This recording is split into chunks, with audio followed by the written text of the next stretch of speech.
All right, certainly not the result we wanted at Wofford. Got to give Wofford credit. They're a very good football team, offensively, defensively, special teams. They've got the complete package. Offensively, they give you trouble in so many ways. They probably get the best skill, running backs, wide receivers, quarterback they've had since we've been playing them.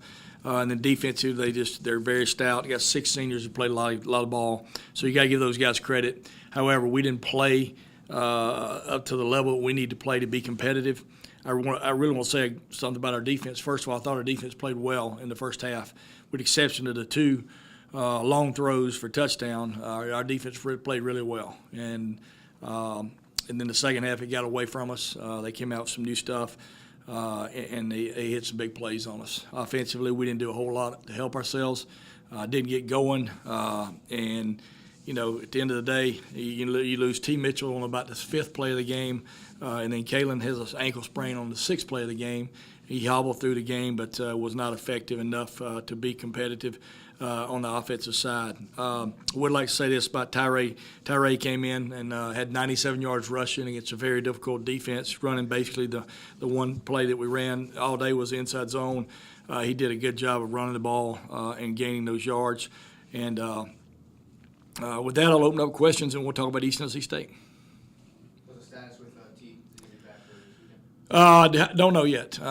He's at the doctor as we speak this afternoon, and you know, we'll get all that information and we'll let you know. But it's a shoulder injury. Was not able to come back in the game, and then of course Kalen had the ankle sprain, which is pretty sore after yesterday, and we'll have to evaluate him today as well. Yeah, it's crazy, and I told the team at our meeting yesterday that I've been in the league long enough to remember that some days when they were tri-champions and there were everybody had 2 losses, and so it's not unusual that will happen. But you know, at the end of the day, we can only control what we can control. We can't control what everybody else is doing, but you know, we're looking forward to a great weekend. Homecoming looks like the weather's going to be outstanding, and we got a ranked team coming in here, East Tennessee State. What a year they've had. They're 7-2, 5-1 in the league. Randy Sanders was named head coach there last year. Randy's been in the SEC, ACC for a while.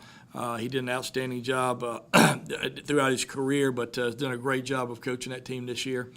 And I guess their season really turned around where they were down 27-7 against Furman and came back to win the game 29-27. So once they got that game going, they've been really good. Yeah, there won't be any relaxing. Trust me, we've got a lot of ball left to play, and that's the thing that, you know, the season gets about here, and you're 500, you're still in the mix, but you got to keep pushing forward, and that's the thing that our seniors are going to have to do. They're going to step up, and they're going to be great leaders for us. But you go back to what East Tennessee State has done. You know, they inserted their quarterback Austin Henry, who played against us last year. At that game, and then they've done a really good job on offense. But it really starts on defense with them. They're the second best defense in the league behind Wofford statistically. They do a great job. They've got 28 sacks on the season, which is number 1 in the league, and they're 3rd in the nation in tackles for loss. So they're really, really aggressive on the defensive end. Special teams-wise, they're number 1 in the conference in kickoff returns, and then their kicker, same young man from last year, like 15 of 18 kicking field goals. So we've got a great test ahead of us. I think our guys will be ready to play. But we got to have a great week of practice, great preparation for a really good East Tennessee State team, probably the best team they've had in a long, long time. Well, we've got to rush the ball. I said last week we got to rush the ball effective enough against Wofford. We did not do that. We got behind and had to start throwing the ball a little bit, but we didn't rush the ball very effective. We actually had more yards than the book said because we lost 40 yards on several plays. The ball came out of Kalen's hand, was a big loss. But at the end of the day, I wanted to rush for 175 yards and see what we could do, but we never reached that mark. So we have got to get back to the basics as far as running the ball. Obviously you'll see Tyree Devinson in there. You'll see some younger running backs have to come in and pick up the load, and we've got to be creative how we get the ball to our wideouts as well. Well, our third-string quarterback is Harrison Frost. Harrison came in actually to the last drive and made some unbelievable throws. Actually, the touchdown pass to who was that? Tucker Cannon made it. That was an unbelievable throw with a linebacker running there with him. So Harrison has done it in practice. He played high school ball at Harrison High School. His claim to fame is he was the backup for Justin Fields for all 4 years. But Harrison has done a really good job for us. He would be our next option. But I think Kalen, hopefully going to be ready to go with ankle sprain. But it was good to get Harrison in on that last drive because the ball really comes out of his hand really quick, and he's got confidence where he's throwing it. Well, it's pretty unbelievable. Last year we didn't have a whole lot of injuries at all, and then this year it's just hitting us from every angle on defense, on offense. But it's, as you said, it's part of the game. It's something that every team deals with. You can sit and watch a tape as a coach from the end zone view, and you're about 6 inches away from an injury here and there on certain plays. It's just something we have to deal with, and that's why you got to train your guys. You got to be too deep as best you can. It's very difficult at the FCS level because you only have 63 scholarships. But you want to be too deep as best you can and ready to mix and match some guys. That's why in the offensive line you see most of us, we played like 7 offensive linemen on Saturday. That's about all we'll ever play. Even though we have it too deep, we've got some guys that can go from guard to tackle and tackle to guard and eat over to center. Depth is always a problem at this level. We just hope we can have enough and ready to go this Saturday.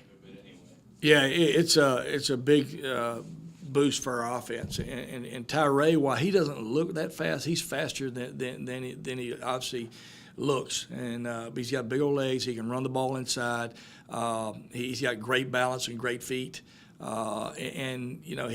a guy that has confidence in what we're doing. Our offensive line has confidence in him. Our coaches have confidence in him. T was kind of our home run hitter, but this guy right here is going to make you. He's going to make you pay when you try to hit him. He's a load. So we're real confident what he can do. Could be on the cusp of a championship. Well, at the end of the day, it's another game for us, and as we always talk about it. Preseason, football is a totally different sport than every sport out there because you only get 11 opportunities, and you got 11 opportunities, 11 Saturdays to show up and play. So you need to show up and play no matter who you're playing. Obviously, having a ranked team come in here, a team atop the conference, is a big challenge for us, and it probably adds to the excitement of playing the game. And I said this before the season, and it's holding true. The Southern Conference this year, there are a lot of teams that are beating each other up. Right now, we're looking at 2 one-loss teams with 3 weeks to go and a lot of 2-loss teams. And that's good in one way, but the other way it's not very good because you're not going to get a whole lot of teams in the playoffs. And, 2 years ago, we had 4 teams in the playoffs. Last year, we had 3 teams in the playoffs, and it remains to be seen what's going to happen this year. But there's a lot of good competitive games from top to bottom. It's probably as good as the league's been in a long time. Well, the good news for us, 2 out of the next 3 games are at home, and that's big. And being homecoming, having all the Mercerians come back to campus, certainly we want to make them proud with a big win on homecoming. And so it's a great challenge. But I think as a football player, you love it when you play at home, number one, and you love it when you can go to 5-star stadium and there's a lot of people in the seats. And I think homecoming will be a big crowd, a great opponent coming in here. So it looks like a great Saturday on hand. Well, obviously this is year 6, I guess. So before 6 years ago, there was no homecoming to come to during football season. I think they had it during basketball season, and so now it's turned into a big weekend. And our alumni staff. All the staff here at Mercer doing a great job of opening our doors, and from the start to finish, probably about Thursday all the way to Sunday, there's something going on this campus, and that's big. And we just happen to be the main event on Saturday, and everybody gets to come out and see us. And so we want to perform. We want to play our best in front of our home fans, and we want to energize our alumni. So hey, we need to start coming back to some of those games so we can get more people here. Yeah, definitely disappointing performance. We just got to put our heads down and work. Nothing comes easy in this league. It's a tough league, but it's still up in the air. We still have a lot to play for. So we just put our heads down and work, and then we're going to pick our heads up after 3 games and see where we're at. Yeah, absolutely. I think they're actually the best in the country. So, yeah, it's definitely going forward, just knowing we've seen the best definitely has prepared us. I think we played well in the first half, and I think we showed the capabilities we have. We gave up 2 big plays, which led to 2 scores, but for the most part, we limited their offense really well. But yeah, we showed like what we could do. We could stop anybody in the country if we execute, and going forward, we plan to do that. Their season here. Yeah, it's the best part about football is you get another week, another game the next week. So we're gonna bounce back, and it's not just about ruining East Tennessee State's season. We still have a lot to play for.